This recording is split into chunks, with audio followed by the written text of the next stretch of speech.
હવે મિત્રો આજના વિડીયોની અંદર વાત કરવાની છે ખેતીવાડી પાક વિશેની। તેમાં ઉનાળુ પાક વિશે મગ અને મગફળી એટલે કે મગફળી અને તલ આ બંને પાક વિશે વાત કરવાની છે। આપણે જે તારીખ હાલી હતી 3 તારીખથી 11 તારીખ, આ તારીખની અંદર જે મિત્રોએ વાવેતર કર્યું હોય એ મિત્રોએ તલ અને મગફળીને પાણી આપવું કે કેમ એના વિશેનો આ ચોક્કસ વિડીયો લઈને આવ્યો છું મિત્રો। એટલે વિડીયોને સંપૂર્ણપણે જોજો અને વિડીયો સારો લાગે તો વિડીયોને લાઇક કરજો, શેર કરજો અને ચેનલ ઉપર નવા આવ્યા હો ચેનલને સબસ્ક્રાઈબ ના કરી હોય તો ચેનલને સબસ્ક્રાઈબ કરી લેવી।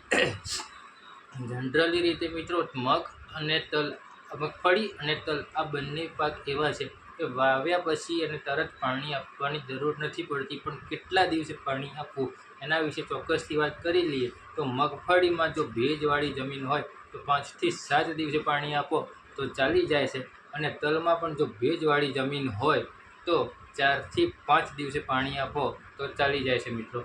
આવી રીતે અત્યારે હાલ આપણે સિંચાઈનો જે પહેલો રાઉન્ડ કહેવાય એ ગણી શકાય છે, પણ સિંચાઈના પહેલા રાઉન્ડની અંદર ફૂલ પાણી આપવું નહીં, જેમ કે ખેતર આખું સંપૂર્ણપણે ભરવું નહીં। એનાથી જે મગફળી અને તલનો જે પાક હોય છે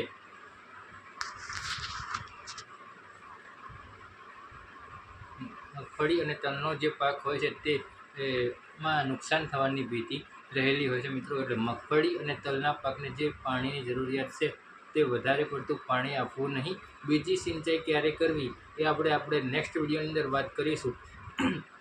પણ મગફળી અને તલનો જે પાક છે તે તૈયાર થવામાં હજી તો ઘણી બધી વાર છે, પરંતુ જે વાત કરીને પાણી આપવાની એ વાત મુજબ પાણી હવે આપી દેવું મિત્રો। બાકી જે બી વિશેષ માહિતી છે એ કાલના વિડીયોની અંદર આ માહિતી આપીશું, અને હવામાનને લગતો વિડીયો આપણે જો ટાઈમ મળશે તો બનાવીશું। બાકી આજે ખાસ આ બે પાક વિશે પાણી સિંચાઈ આપવા માટેનો જ આ વિડીયો બનાવ્યો હતો, તો અત્યારે હાલ પૂરતો આ વિડીયોની અંદર એટલું જ।